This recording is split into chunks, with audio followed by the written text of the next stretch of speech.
Connaissez-vous Agnès Leroux? Oui. Pouvez-vous nous situer approximativement la date de votre dernière visite à son domicile? J'ai dû aller 4 fois chez elle. La dernière fois étant vers le 23 octobre 1977. Madame Leroux a-t-elle été votre maîtresse? Non, mais ce n'est pas la seule rumeur qu'on m'attribue.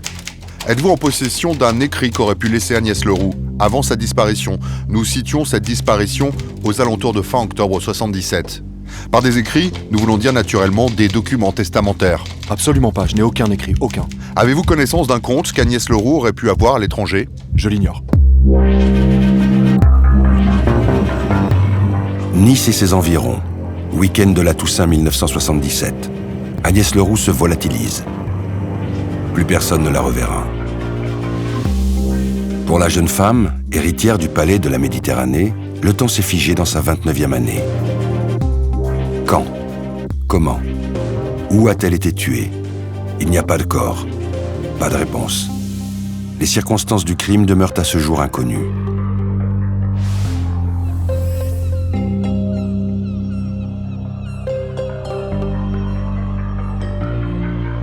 Dans ce dossier, la justice a d'abord hésité, faute de preuves formelles. Il lui aura fallu du temps pour juger Maurice Agnelet, un proche de la victime.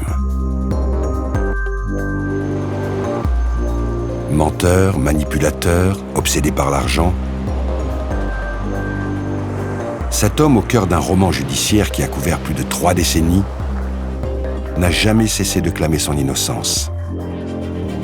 Pourtant, tout l'accuse.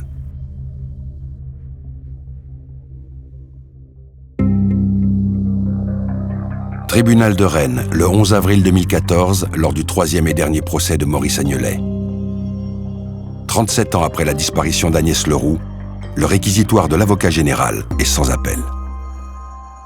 Dans cette affaire, tout nous ramène à Maurice Agnelet. 37 ans après, nous disposons d'écrits, d'enregistrements, de témoignages qui nous permettent de l'affirmer. Maurice Agnelet est bien l'assassin d'Agnès Leroux. C'est un être cruel. C'est un être manipulateur qui jouit de ses tactiques. Dans cette affaire, tout le démontre.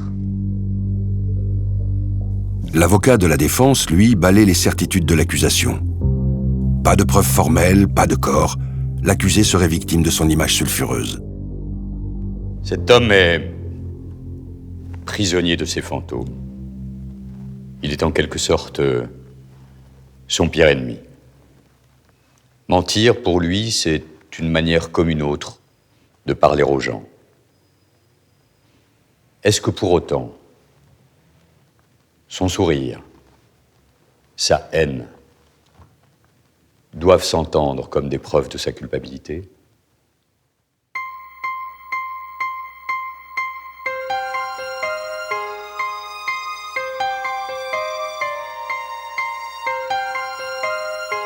Le 4 novembre 1977, au Palais de la Méditerranée, sur la promenade des Anglais, à Nice.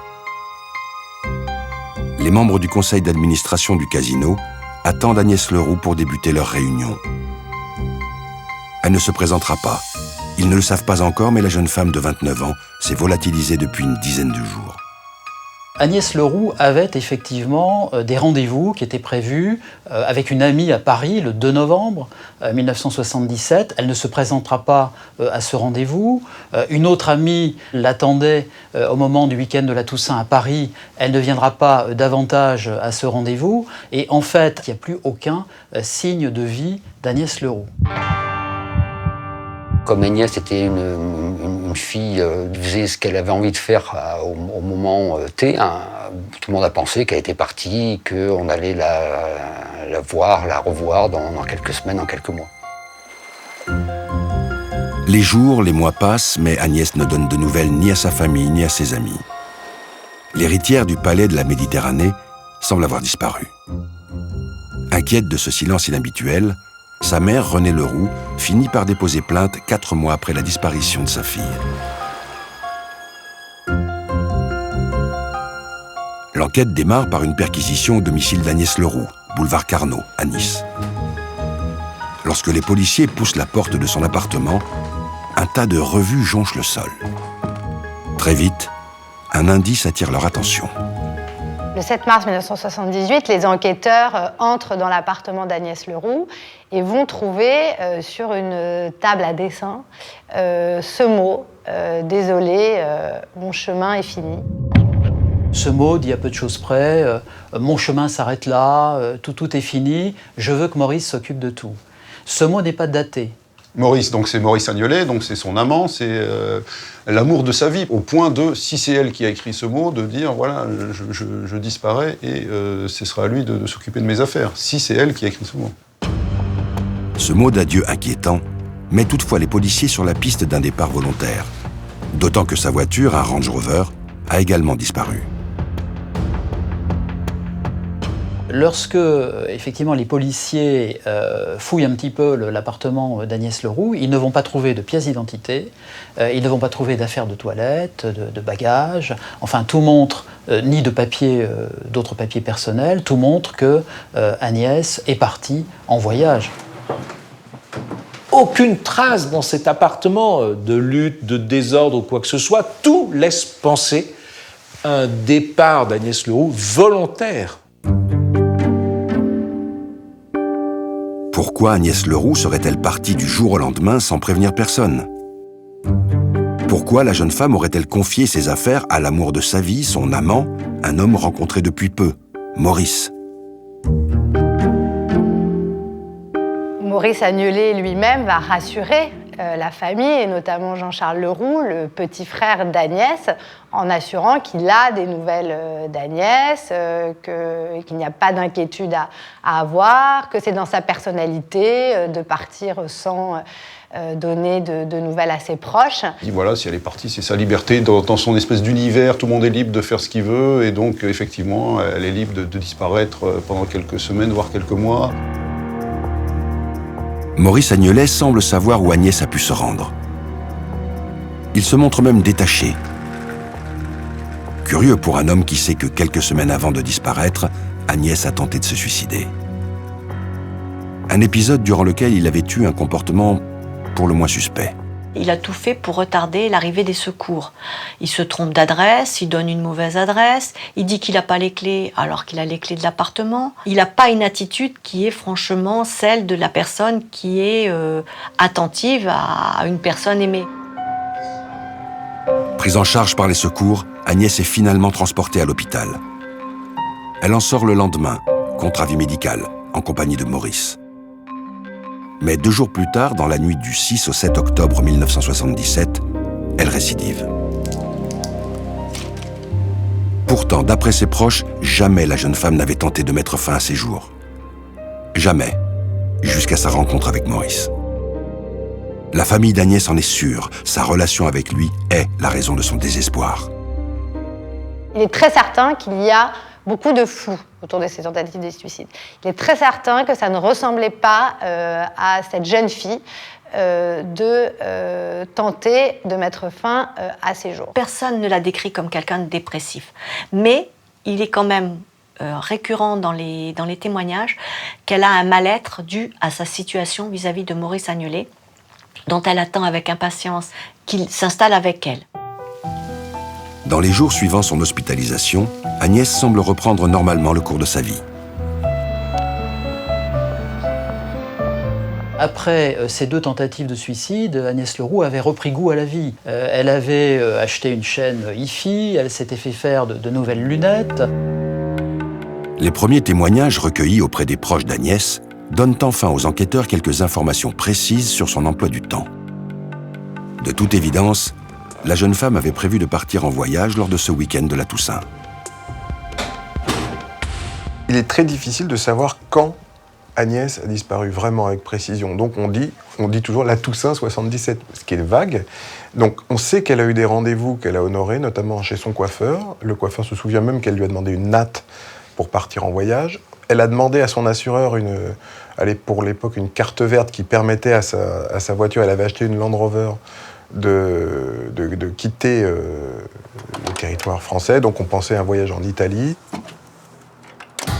Décidé à en savoir plus sur ce mystérieux voyage, En Italie, ou selon d'autres témoins, dans l'arrière-pays niçois, les policiers veulent entendre Maurice Agnelet. L'homme est avocat et n'est pas très coopératif. L'amant d'Agnès commence à attirer les soupçons des enquêteurs. Il est placé en garde à vue le 18 septembre 1978, près d'1 an après la disparition de sa maîtresse. Quand il est mis en garde à vue, c'est dans des conditions totalement extraordinaires, puisqu'il réclame d'avoir un cahier et un stylo, et à chaque question qu'on lui pose, il réclame d'avoir un temps pour réfléchir. Et parfois, ce temps est extrêmement long, parce que je crois me souvenir qu'à un moment, on lui pose une question, est-ce qu'il a un compte en Suisse, ce qui est vrai, et il met 30 minutes à répondre, à réfléchir, pour finalement répondre non. En fait, il est vraiment, pour des policiers, il fait vraiment figure de suspect assez rapidement, parce qu'il ment sur tout. Maurice Agnelet assure avoir vu Agnès pour la dernière fois le 23 octobre 1977. Mais face aux enquêteurs, l'avocat se montre fuyant, évasif. Alors le juge décide de frapper fort. Il ordonne une perquisition au cabinet de Maurice Agnelet. Surtout pour l'époque, c'est reste encore une perquisition chez un avocat quelque chose d'un peu exceptionnel. Mais à l'époque, c'est vraiment quelque chose d'inouï de faire ça. Donc un juge d'instruction accompagné de policiers et du bâtonnier de l'ordre, puisque c'est la loi, se présente au cabinet, commence à fouiller, on ouvre un tiroir. Là, on trouve la fameuse lettre d'adieu d'Agnès dans le tiroir. Et la scène est incroyable, parce que le juge raconte que Maurice Agnelet devient absolument livide, il s'accroche à son bureau, enfin, on croit qu'il chancelle, on croit qu'il va s'évanouir. Enfin, si on tournait un mauvais feuilleton, on dirait, ben voilà, le coupable est confondu, une pièce du 19e siècle, mon Dieu, je suis fait. Et là, le juge lance, mais qu'avez-vous fait du corps d'Agnès? Donc on est vraiment sur une suspicion extrêmement forte. Et très bizarrement, le juge d'instruction, au lieu de prendre l'avantage de ce moment de faiblesse de Maurice Agnelet, dit « Ah ben, on s'arrête là, je vous reconvoque tout à l'heure en fin d'après-midi dans mon cabinet ». Et il ne prend pas avantage de ce qui aurait dû être, en fait, quand même, je pense, un peu le tournant de l'enquête. Le juge en reste là. Il ne demande pas à Maurice Agnelet d'expliquer pourquoi il est en possession d'une copie du mot d'adieu. Curieusement, l'avocat n'est pas inquiété. Je n'ai, moi, en conscience, rien à me reprocher. Et la justice ne me reproche rien. Une seule question, maître. Est-ce que vous pensez qu'Agnès Leroux est encore en vie? Je ne le sais pas. Je l'espère. Libre, Maurice Agnelet reste toutefois dans le collimateur des policiers. Et une autre découverte déconcertante va conforter leurs soupçons. On découvre qu'il a gardé plein de bandes audio où il enregistrait ses conversations avec soit des gens au téléphone, soit des gens dans son cabinet. En fait, c'est une sorte d'archiviste compulsif qui garde un maximum de choses. Il y a au dossier une écoute d'Agnelet avec Nicole, qui est une grande amie d'Agnès, et on comprend, en écoutant attentivement, que Maurice Agnelet a probablement récupéré le mot d'adieu. Alors, à quelle fin, on n'en sait rien. Peut-être pour qu'il puisse resservir dans le futur. En tout cas, il finit dans son tiroir. 29 ans plus tard, en 2006, lors du premier procès au palais de justice de Nice, l'avocat général fait alors de ces enregistrements et de ce mot d'adieu une preuve irréfutable de la culpabilité de Maurice Agnelet. Cette lettre est centrale de ce dossier. Nous savons, grâce à une conversation de Maurice Agnelet avec l'ami d'Agnès, qu'il a récupéré cette lettre dans l'appartement le 7 octobre 1977, juste après la tentative de suicide d'Agnès. Cette lettre était datée.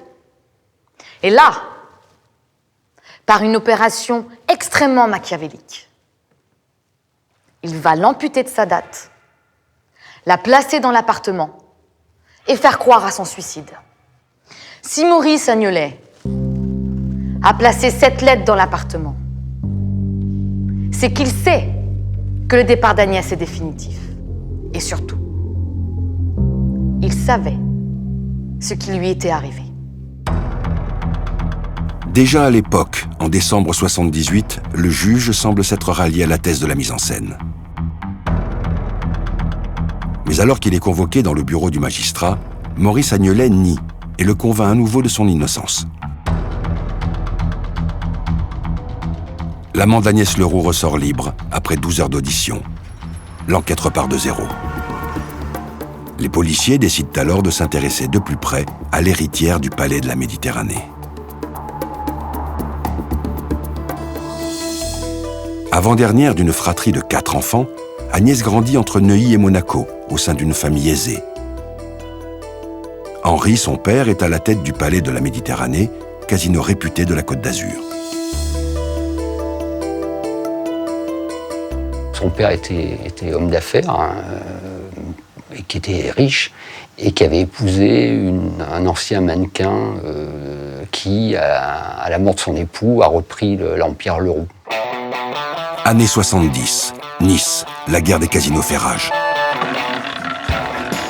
Pouvoirs politiques locaux, hommes d'affaires, tous veulent faire de la ville le Las Vegas de la Côte d'Azur. Le palais de la Méditerranée est particulièrement convoité. Agnès, elle, ne s'intéresse pas vraiment au monde des tapis verts. Indépendante, la jeune femme quitte la région pendant plusieurs années. Elle voulait affirmer sa liberté par rapport à son milieu social d'origine. C'était une jeune femme libre qui n'avait pas hésité à se marier jeune, à partir vivre en Afrique, mais pas hésité non plus à divorcer. Agnès, elle a un magasin, elle vend des objets un peu... Elle a un peu inauguré la vogue des objets dits ethniques. Ouais. Elle faisait venir des choses d'Afrique, des tissus, des statuettes, des choses comme ça. Lorsqu'elle disparaît, Agnès a donc une stabilité professionnelle bien loin de l'univers du casino.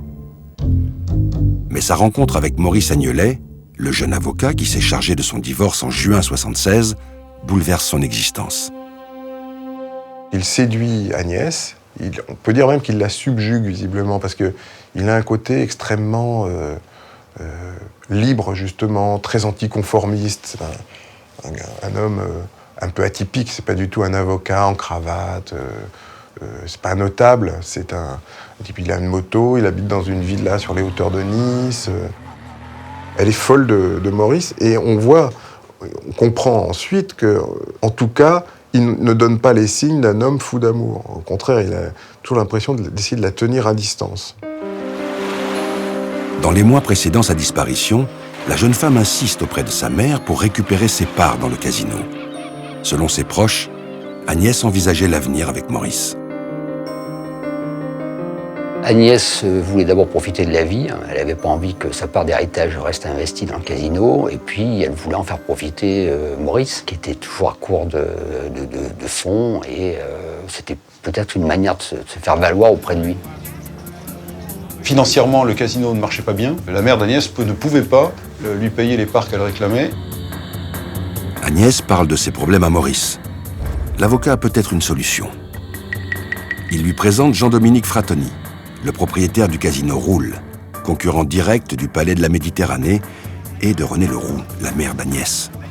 Fratoni et la jeune femme vont ainsi passer un accord.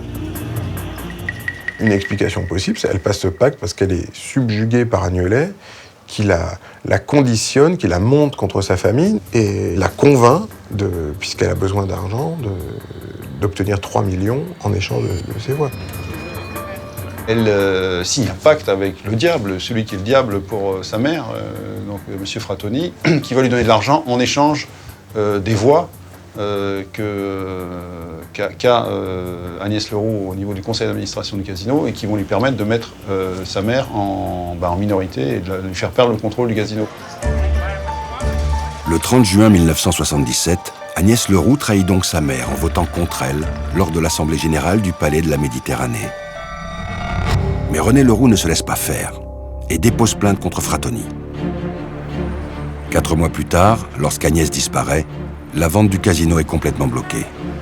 Se peut-il que Fratoni, se sentant lésé, ait fait payer cette situation à Agnès?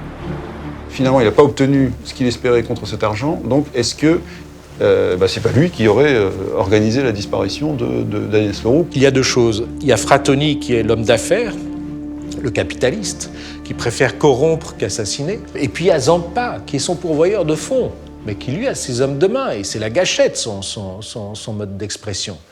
Plaçons-nous dans les années 75-77, Agnès Leroux disparaît. On se dit c'est possible, hein? La piste mafieuse, un temps envisagée par les enquêteurs, est finalement écartée. Cette disparition n'arrange pas, bien au contraire, les affaires de Frattoni. Ça va ressortir très clairement des conversations enregistrées par Maurice Agnolet lui-même, parce qu'il fait tourner le magnétophone quand il parle avec Frattoni. Et là, Frattoni dit tout ça c'est bien beau, mais alors elle se palpe quelques briques. Et ensuite, elle fout le camp. Nos accords tombent, dit-il. Maurice, qu'est-ce qu'on va faire maintenant qu'elle a disparu ? Les policiers vont alors se concentrer sur les 3 millions de francs réglés par Frattoni. Agnès aurait-elle pu les récupérer avant son départ? Une fois que cet argent est versé, il est placé sur un compte en Suisse au nom de Maurice et Agnès. Dès le début. C'est pas l'argent d'Agnès, c'est leur argent. C'est un compte Maurice-Agnès, ensuite c'est un compte Maurice. En gros, en l'espace de quelques semaines, finalement, ces 3 millions, Agnès Leroux, si elle avait été encore vivante, n'aurait même pas pu les récupérer.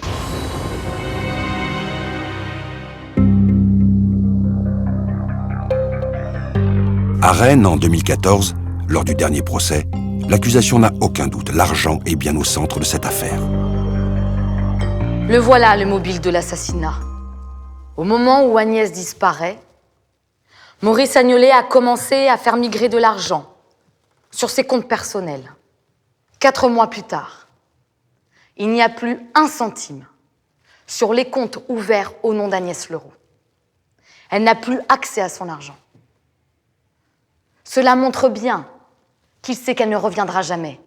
Qui d'autre que Maurice Agnolet aurait pu perpétrer ce crime? Mais la défense insiste. L'argument financier n'est qu'un enchaînement de déductions hasardeuses. Mais l'argent perçu de cet accord passé avec Frattoni est d'emblée pour Agnès et Maurice.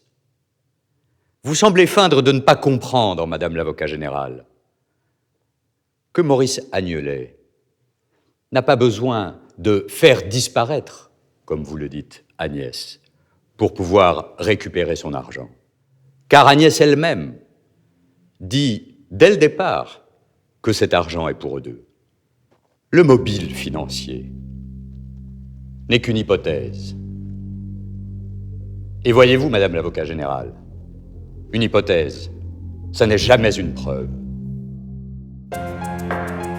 Malgré ses dénégations, Maurice Agnolet fait toujours figure de principal suspect dans l'enquête sur la disparition de sa maîtresse. Fin 1978, les policiers interrogent son entourage pour mieux cerner cette personnalité complexe. Comme Agnès, Maurice passe une partie de sa vie sur le rocher. Mais il grandit dans un cadre rigide, sévère, bien loin de l'aisance financière de la famille Leroux. La famille Agnolet est une famille savoyarde. Ses parents viennent s'installer à Monaco. Ils ouvrent un petit commerce qui fonctionne bien, qui marche bien et qui leur assure un train de vie correct. Après des études de droit, Maurice ouvre son cabinet à Nice. À 26 ans, il se marie et s'installe avec sa femme à Cantaron. Le couple aura 3 garçons. Maurice Agnolet mène alors une vie de notable. Maurice Agnolet est assez organisé, en tout cas pour assurer une forme de protection, puisqu'il est d'abord avocat au barreau de Nice, il est franc-maçon et il est aussi le représentant local de la Ligue des droits de l'homme, ce qui en fait quand même une personnalité un peu incontournable et très protégée, ne serait-ce que par son statut d'avocat qui lui assure quand même une certaine et relative immunité. En quelques années, le jeune avocat se constitue un solide carnet d'adresses. Homme de réseau, il a des vues sur le palais de la Méditerranée, le fleuron des casinos de la Côte d'Azur. Grâce à ses relations, il approche Renée Leroux, la patronne. L'homme est intelligent, charmant, il devient l'un de ses conseils. Mais Maurice Agnolet est ambitieux, il en veut plus. Maurice Agnolet veut absolument rentrer au Palais de la Méditerranée, et, il veut le poste de directeur et il dit même à Renée Leroux qu'il est prêt à laisser tomber sa carrière d'avocat pour entrer dans le palais. Il va essuyer un refus de Madame Renée Leroux s'agissant du contrat de collaboration Et en mars 1976, Maurice Agnelet va essayer de s'imposer dans une réunion du conseil d'administration du casino. Il est prié fermement par René Leroux de prendre la porte et à ce moment-là, il part en jurant qu'il va se venger. Séduire la fille pour punir la mère et parvenir à ses fins? Un scénario crédible? Maurice Agnelet est intéressé par tout ce qui concerne l'argent, le pouvoir. Et Agnès Leroux, c'est un peu un tremplin pour lui vers la réussite sociale. Obsédé par l'argent, l'appât du gain semble aussi guider les choix amoureux de Maurice Agnelet. Agnès est sa maîtresse, mais elle n'est pas la seule. Il a une relation avec Françoise Losser qui séduit, donc qui est une femme très très aisée et qui a une vie qui a, jusqu'à ce qu'elle le rencontre, qui avait l'air assez réglée. Et d'un seul coup, elle tombe elle aussi complètement amoureuse de lui. Et ben, elle va en fait l'entretenir pendant plusieurs années, puisque c'est elle qui a de l'argent et lui, il n'en a pas. Françoise Losser va surtout offrir un alibi en or à Maurice Agnelet. Entendue le 17 septembre 1979, presque 2 ans après le début de l'enquête, elle explique aux policiers être partie avec Maurice lors du week-end de la Toussaint, le fameux week-end de la disparition d'Agnès. Le jeudi 27 octobre 1977, ils auraient quitté Nice vers 20h. Ils sont partis ensemble à Genève, ils ont séjourné à l'Hôtel de la Paix, le temps n'était pas très beau, et puis l'un des enfants de Françoise était malade, donc elle rentre précipitamment à Nice. Maurice, lui, se serait rendu à Paris et aurait assisté le samedi 29 octobre à un congrès de la Ligue des droits de l'homme. Et il explique ensuite qu'il a repris un avion et qu'il est rentré à Nice le dimanche matin où Françoise Losser l'attendait à l'aéroport. Agnelet a désormais un alibi pour le week-end de la Toussaint. Le juge se contentera à nouveau de ses explications. Aucune vérification de l'emploi du temps du suspect ne sera ordonnée.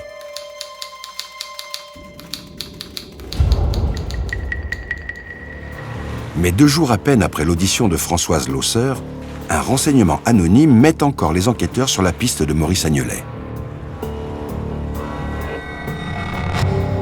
L'homme possède une collection de livres de la Pléiade et les policiers sont encouragés par leurs sources à s'y intéresser. Sur 4 livres, il va y avoir 4 annotations correspondant à 4 dates clés de notre affaire. Il y a le moment où Agnès et Maurice ouvrent un compte en Suisse pour recevoir un premier versement de Fratoni. On est au 17 mai 1977 et Maurice Agnelet porte sur les œuvres de Montaigne la mention PM, PV, Amitié. Alors PM pour Palais de la Méditerranée, PV pour Palais vénitien. Le 30 juin 1977, dans le journal de Gide, il va indiquer PM-PV sécurité, ben oui, parce que Agnès Leroux a voté contre les intérêts de sa mère à l'Assemblée générale du Palais de la Méditerranée. Puis le 7 octobre 1977, lendemain de la seconde tentative de suicide d'Agnès, sur un ouvrage de Rimbaud, cette annotation « Le bateau ivre, classement dossier, PM-PV ». Et enfin, le mercredi 2 novembre 1977, et la dernière, après qu'elle ait disparu, c'est PM, PV, liberté. Parce que Agnès Leroux devenait un poids, voire un poison pour lui. Il écrit liberté, reclassement du dossier. Donc effectivement, a posteriori, tout le monde dit mais c'est la signature du pervers meurtrier qui, trop content de son acte, va mettre ses petites pattes de mouche dans des pages de la Pléiade pour signer son forfait. Mais là, avec ce qu'il a écrit, on peut rien en retirer. En tout cas, de façon en matière de preuves judiciaires, il faut avoir des choses un peu plus conséquentes pour pouvoir conclure à la culpabilité d'un homme.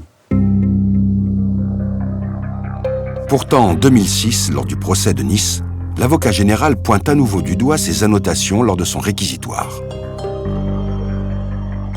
Si ce n'est pas l'assassin comme vous le dites, comment expliquez-vous ces annotations dans les livres de la Pléiade? Annotations de la main de Maurice Agnelet.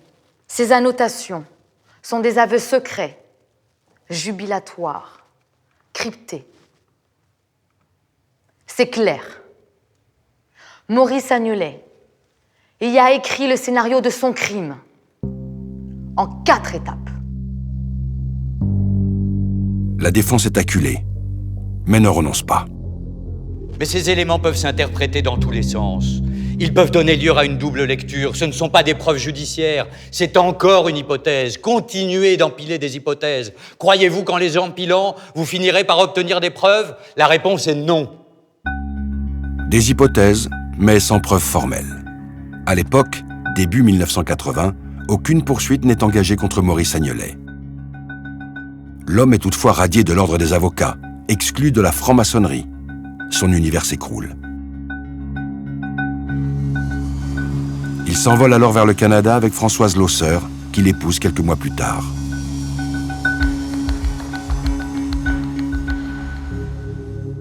Mais sur la Côte d'Azur, la disparition d'Agnès Leroux est encore dans toutes les mémoires.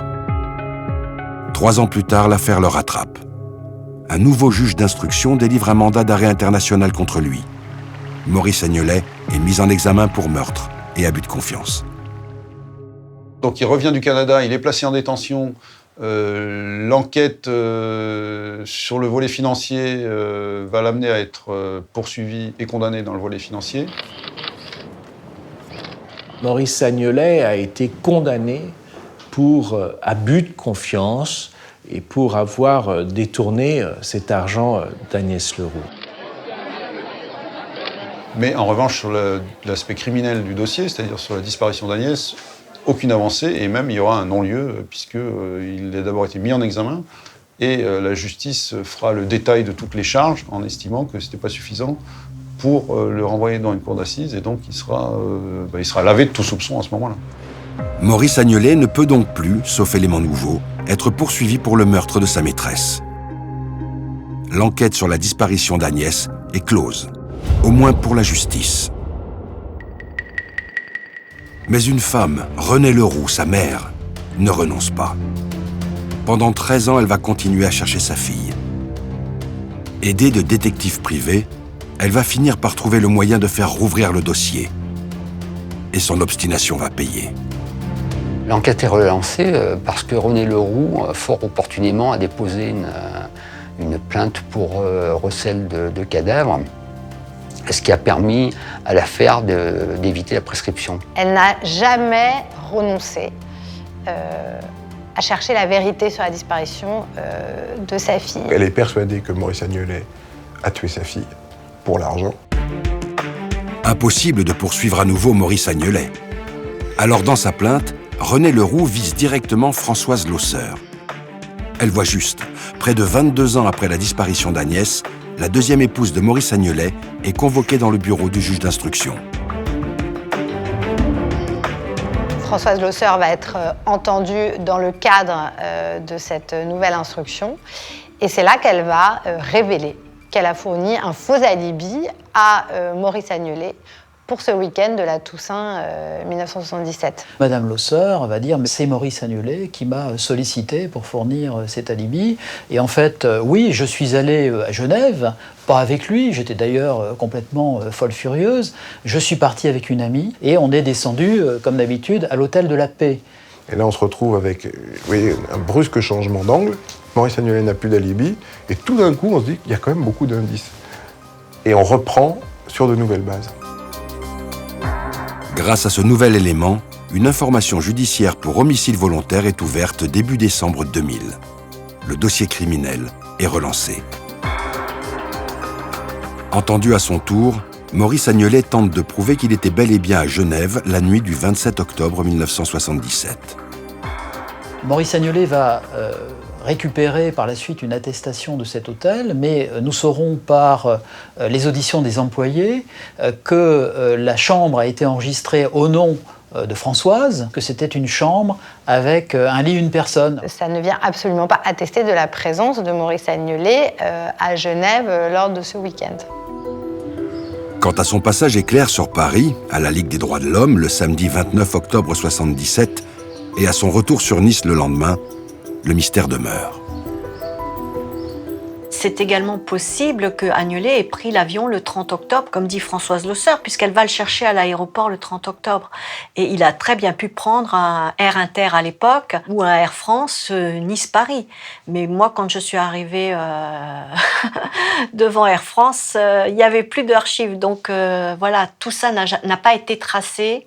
Et ce qui n'a pas été tracé en temps et heure, après, c'était fini. Des années après, on n'a plus rien fait. Là encore, le dossier pâtit des défaillances des premiers mois d'enquête, où les vérifications essentielles n'ont pas été faites. Et après, quand vous arrivez, c'est très compliqué de retrouver les gens qui étaient là, même de retrouver les registres, d'établir une certitude, ça devient très difficile.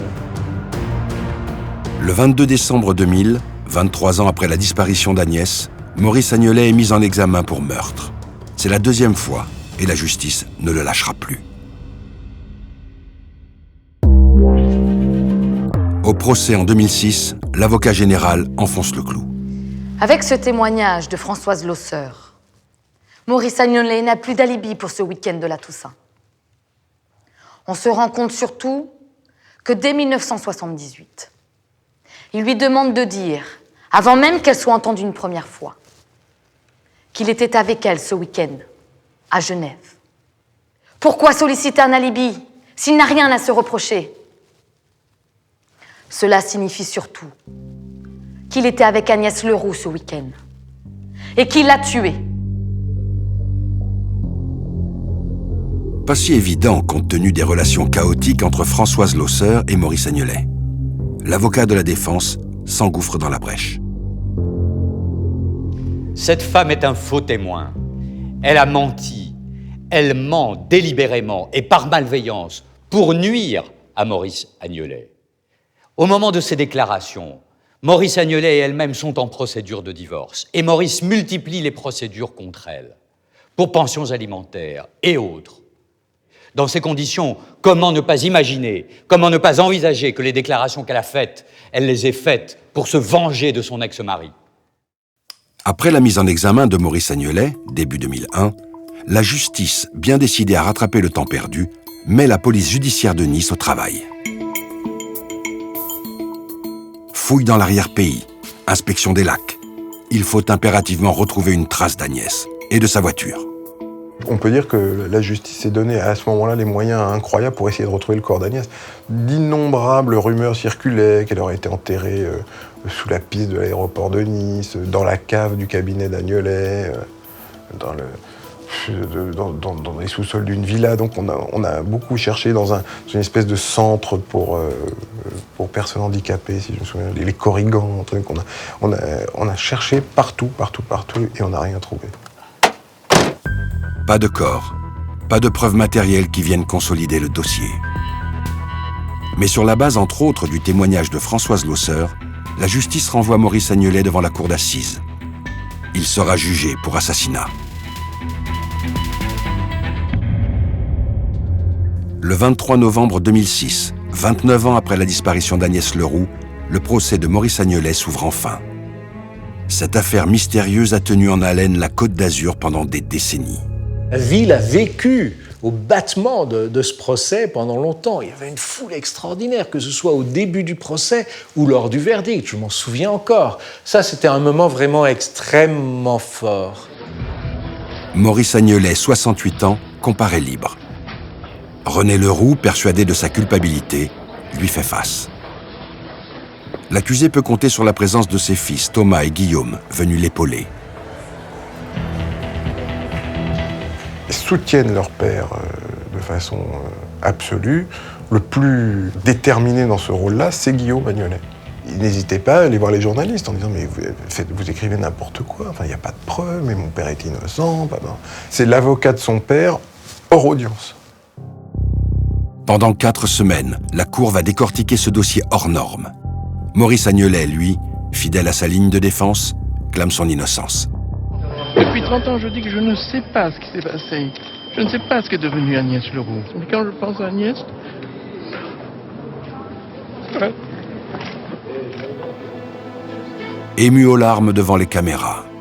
Mais dans la salle d'audience, lorsque la Cour écoute les conversations qu'il a pu avoir avec Agnès, c'est son indifférence qui frappe.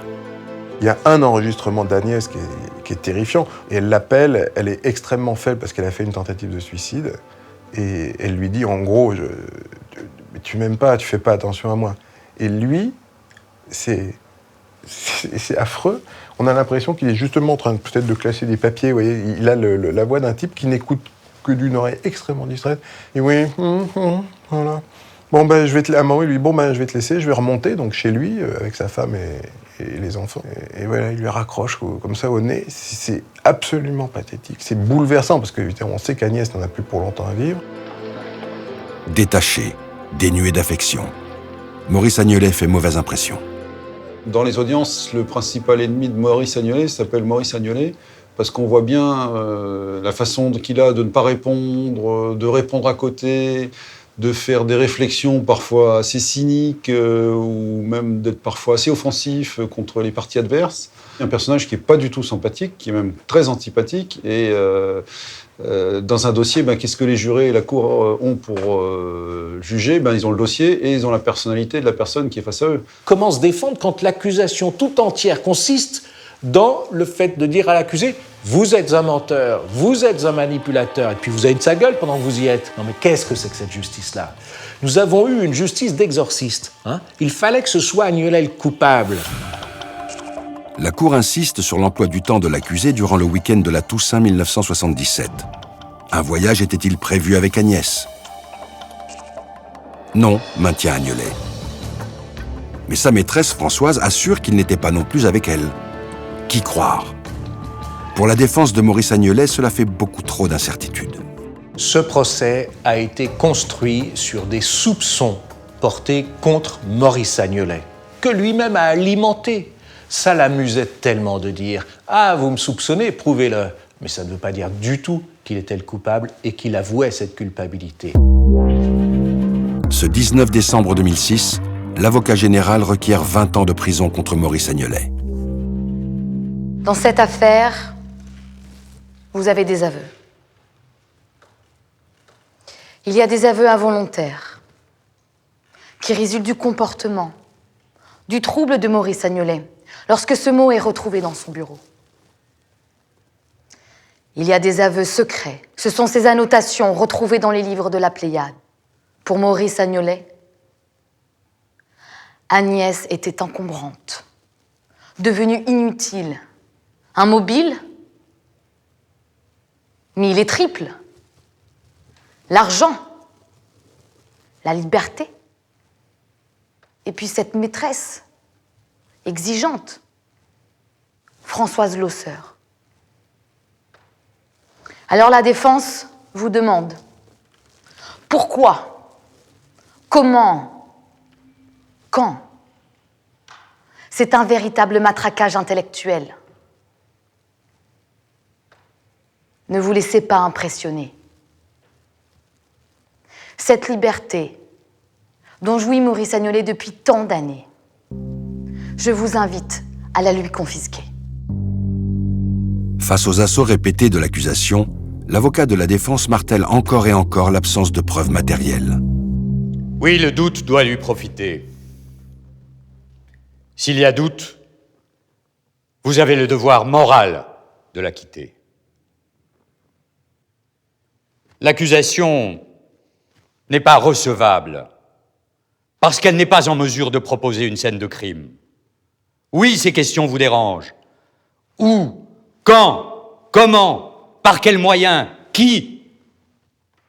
Et en l'absence de réponse à ces questions, l'acquittement est un dû. Ce procès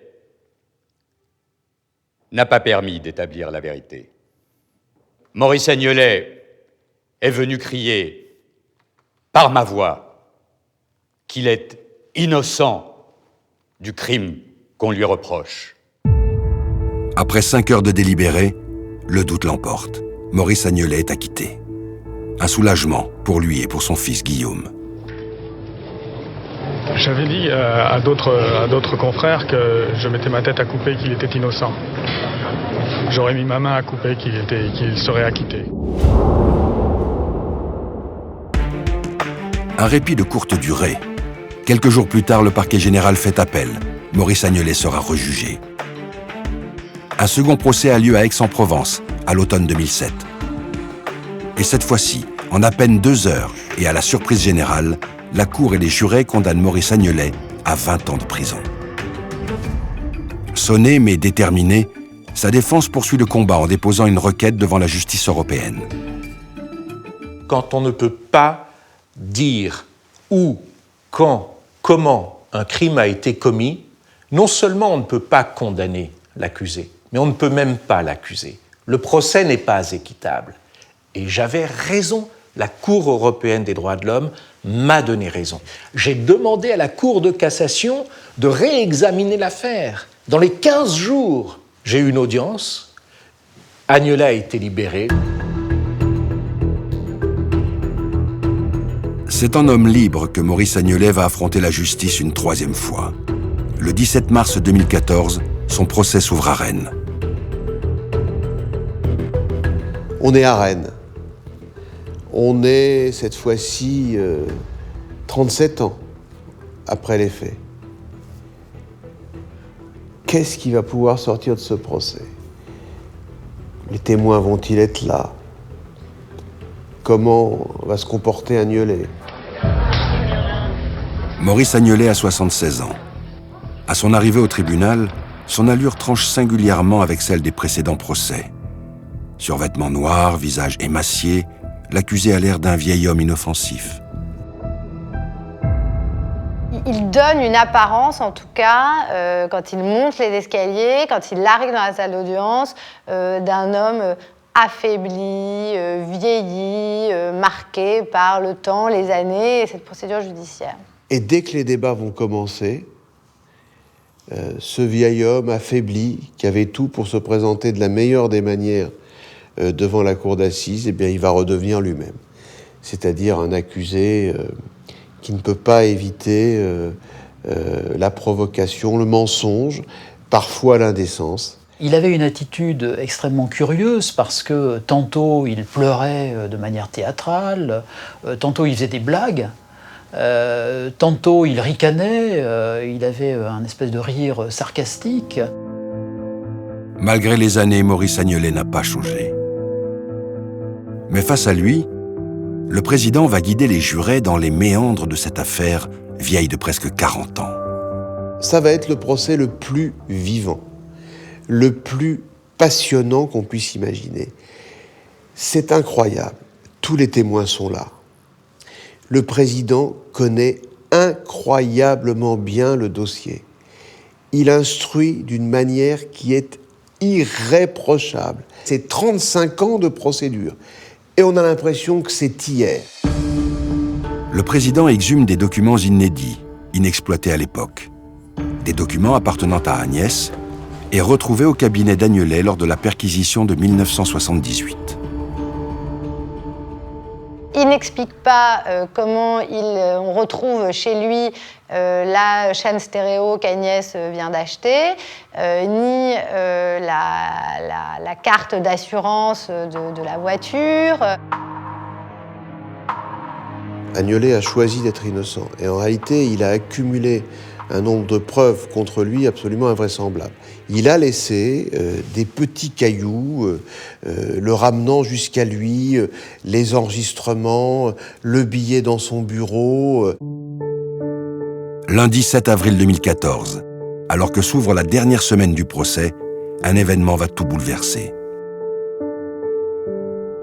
Le président arrive livide et donc, en révélation, Guillaume Agnelet, qui habite à Chambéry, est allé là-bas au palais de justice faire un procès verbal, une déposition, dans laquelle il dit « Mon père a tué Agnès Leroux ». Donc là, c'est un séisme.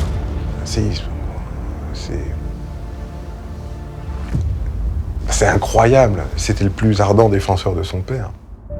Convoqué au procès, Guillaume Agnelet raconte à la barre des souvenirs accablants. Adolescent, son père lui aurait fait une glaçante confidence. Il dit tant qu'on n'aura pas le corps, je suis tranquille et moi je sais où il est. Et là, en gros, c'est un aveu. Ceci sait où est le corps. Qui sait où est le corps de la victime d'un crime? Donc, en plus, c'est cette façon extrêmement typique de Maurice Agnelet de révéler la chose. C'est dire sans dire, et c'est dire je joue. Je sais, j'ai les clés, mais ils les auront jamais. Toujours à la barre, Guillaume Agnelet évoque alors une étrange discussion avec sa mère. Et pour la première fois dans cette affaire, un scénario se dessine. Les faits se seraient passés en Italie, dans la région de Cassino. Là, il l'aurait supprimé d'une balle dans la tête, peut-être pendant son sommeil. Il aurait jeté le corps dénudé dans un sous-bois. Il se serait ensuite débarrassé de sa voiture, la Range Rover, peut-être en la laissant tout simplement sur un parking avec les clés sur le contact pour qu'elle soit volée. Et il serait rentré à Nice par le train. Guillaume Agnelet est aussitôt confronté à sa mère et à son frère. Il y a plein de choses que j'oublierai jamais.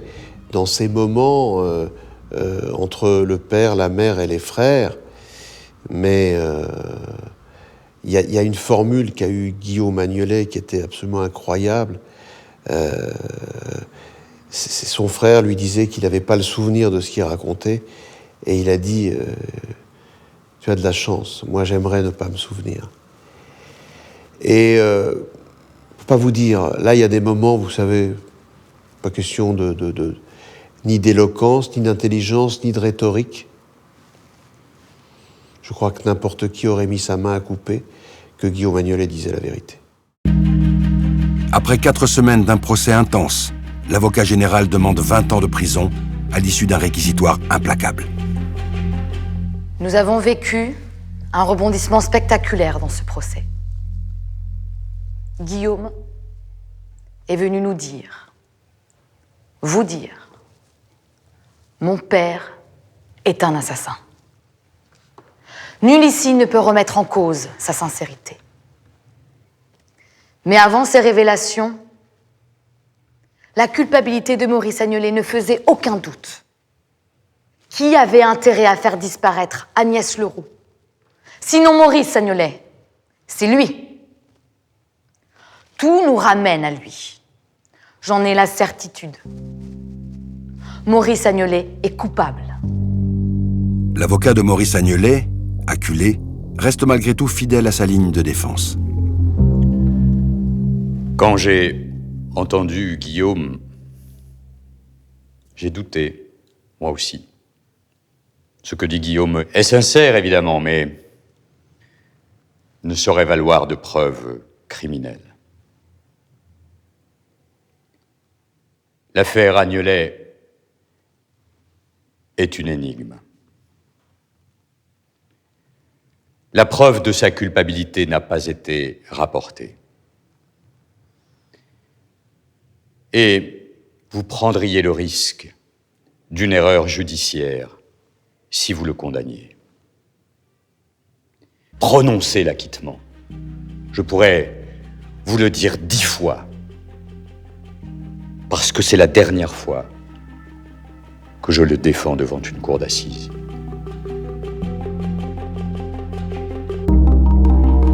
Le 11 avril 2014, après 7h30 de délibéré, le jury condamne Maurice Agnelet à 20 ans de prison. Coupable de l'assassinat d'Agnès Leroux, un crime qu'il n'a jamais cessé de nier. Vaincu, Maurice Agnelet aurait pu se résigner. Il a choisi de se pourvoir en cassation. Sa demande a été rejetée. À près de 80 ans, il attend en prison d'obtenir une éventuelle libération conditionnelle.